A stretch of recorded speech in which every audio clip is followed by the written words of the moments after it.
મોટી તપશ્ચર્યાથી જે કામ નથી થતું તે કૃપાથી થાય છે.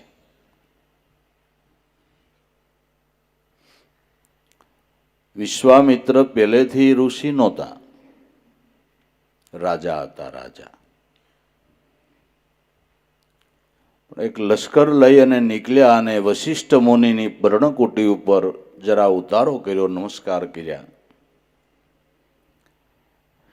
વશિષ્ઠ મહારાજે સ્વાગત કર્યું કે મહારાજ લશ્કર થકી રોકાઈ જાઓ અને જમી જૂઠીને આગળ વધજો.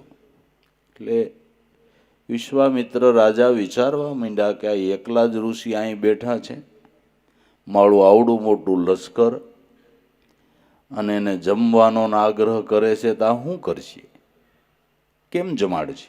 આવડી પર્ણકુટીમાં શું કરશે?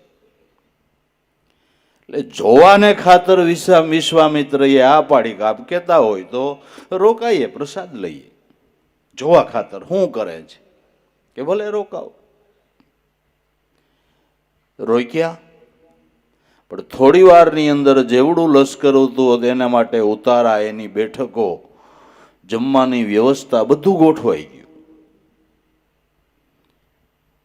અને જે કેટેગરીના માણસો એ પ્રમાણેની વ્યવસ્થા અને એવા ભોજનની તૈયારી થઈ અને થોડી વારની અંદર બધાને જમાડી દીધા.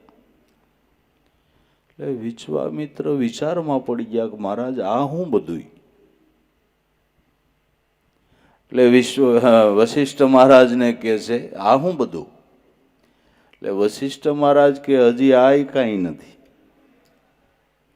આનાથી સુખ તો બ્રહ્મતેજનું, બ્રહ્મપદનું આનાથી કરોડ ગણું સારું છે.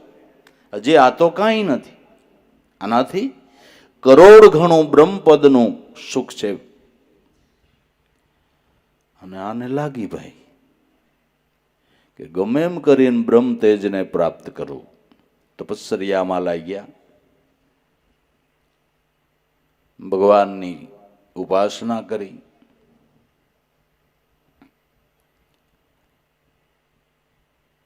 તપશ્ચર્યાથી ભગવાને પ્રસન્ન થઈને કીધું કે આપને કે મારે બીજું કાંઈ જોતું નથી, મારે બ્રહ્મતેજ જોઈએ છે.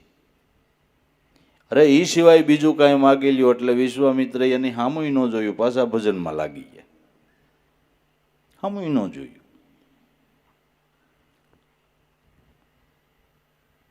વળી તપશ્ચર્યામાં લાગ્યા.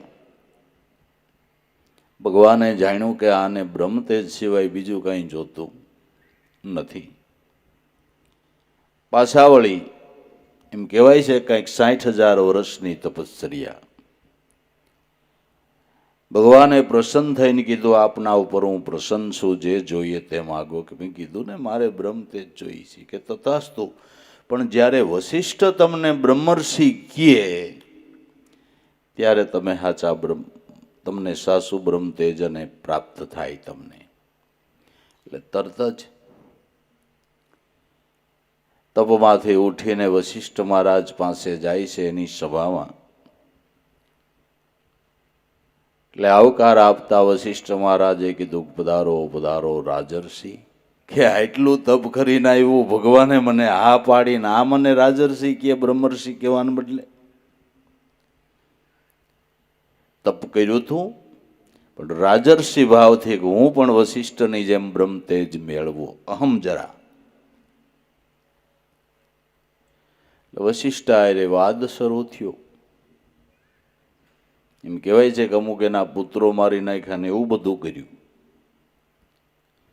છેલ્લે મારવાને માટે રાત્રિના સમયે વશિષ્ઠ મહારાજની પર્ણકુટીની પછવાડે સંતાઈને રહ્યા. પૂનમનો ચંદ્રમા પૂરણ ખીલ્યો છે. વશિષ્ઠ મહારાજ એના પત્ની અનુદંતીની સાથે વાર્તાલાપ કરે છે.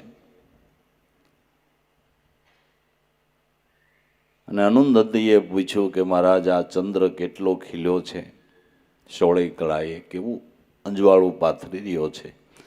આ ચંદ્રમાના પ્રકાશ જેવું આવું કોઈનું જીવનનું તેજ હશે?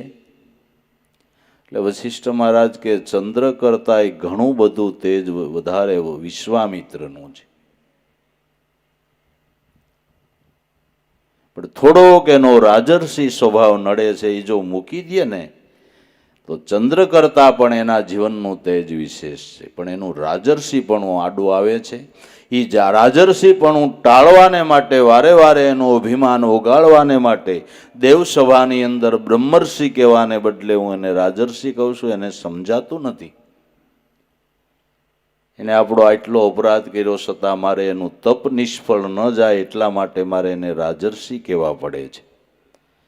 આ વાત કનોકન વિશ્વામિત્રએ સાંભળી. ઓહો, આ તો મારા કલ્યાણ માટે આવું વર્તન કરે છે, મારા કલ્યાણ માટે મારું અપમાન કરે છે, મારા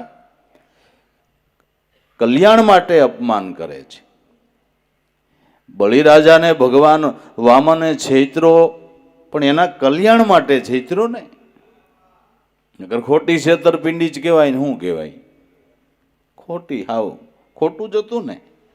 વામન રૂપે માગવું ને વૈરાટ રૂપે માપવું, આ કાંઈ સિદ્ધાંત તો નહોતો, કઈ આ કાંઈ નીતિ તો નહોતી. કયો જી હતી? હતી.